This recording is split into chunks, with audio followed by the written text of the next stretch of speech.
चौधरी मंसूर साहब, ये आजाद कैसे कह सकते हैं? सबको पता है कि कितनी गहरी वाबस्तगी है इनकी बाप पार्टी से, सादिक संजरानी साहब से। और अभी जो गिलानी साहब का इलेक्शन हुआ है जिसमें गिलानी साहब हारे हैं, वहां पे इन लोगों ने तो गिलानी साहब के मुखालिफ वोट दिया है ना, इन्होंने सादिक संजरानी साहब को वोट दिया है। ये होता है। मसलन ये जो गिलानी साहब ने सेनेट का इलेक्शन लड़ा, उसमें उसी इलेक्शन में कुछ लोगों ने वोट दिए, कुछ लोगों ने वोट नहीं दिए, और अगले दिन सब ने जाकर इत्मीनान का वोट दे दिया। अब अगर उनका इम्तिहान शुरू होगा जब वो अपोजिशन के बेंचों पे बैठेंगे, अगर वो अपोजिशन के बेंचों पे बैठेंगे तो फिर हमारी बात दुरुस्त, और अगर नहीं बैठेंगे, वापस हुकूमती बेंचों पे चले गए, तो फिर राणा साहब की बात दुरुस्त। इस पे मैं ये कह रहा हूं कि इन सारी चीजों पे आप बैठ सकते हैं, बात कर सकते हैं, लेकिन पीडीएम का प्रॉब्लम क्या हो चुका है? प्रॉब्लम ये हो चुका है कि ये मौलाना को सपोर्ट कर देते हैं, मौलाना इनको सपोर्ट कर देते हैं, और फिर उसमें ये दोनों पार्टियां मिलकर जो मर्जी फैसले करवा लेते हैं। ये ऐसे नहीं, मौलाना को कम से कम ये चाहिए होगा कि वो बैलेंस करें, उन्हें दोनों तरफ एक जैसा रवैया इख्तियार करना पड़ेगा। ये नहीं हो सकता कि कोई दो पार्टियां या तीन पार्टियां बाहर बैठकर फैसला करके आके पीडीएम को कहें कि आप इस फैसले को मान लें।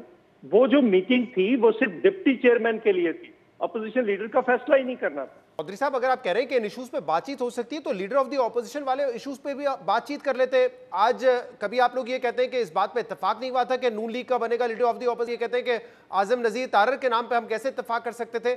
इन इश्यूज पे भी बात कर लेते ना आप लोग।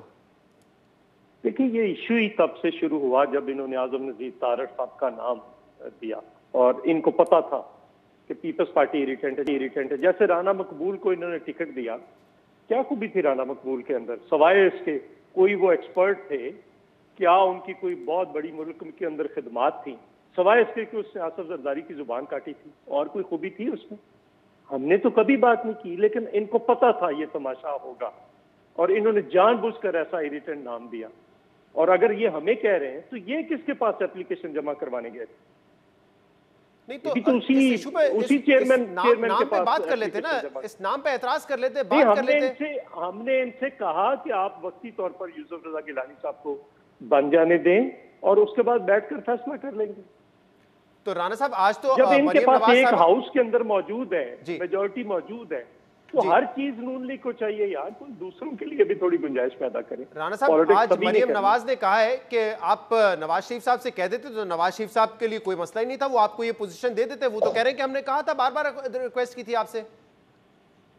देखिए, ये सारी बातें जो साहब कह रहे हैं, ये बातें अगर दुरुस्त भी हों, फर्ज कर रहे हैं, तो फिर भी ये जवाब नहीं बनता कि आप उन लोगों का वोट हासिल करें जो कल चेयरमैन के इलेक्शन तक हुकूमत की साइड पे खड़े थे। हाँ। या बाप के जो सेनेटर्स हैं, उनका वोट लेके लीडर ऑफ द अपोजिशन जो है वो बन ही नहीं सकता। ये कोई जमहूरी असूल है ही नहीं। मैं समझता हूं कि पीपल्स पार्टी जो इस फैसले को डिफेंड करने जा रही है, ये डिफेंड हो नहीं सकता।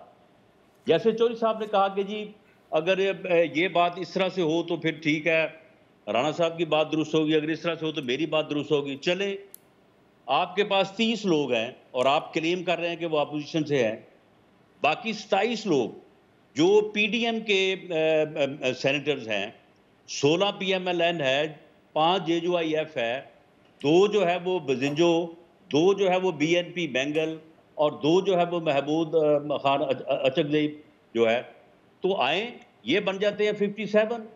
छोड़े सारे झगड़ों को।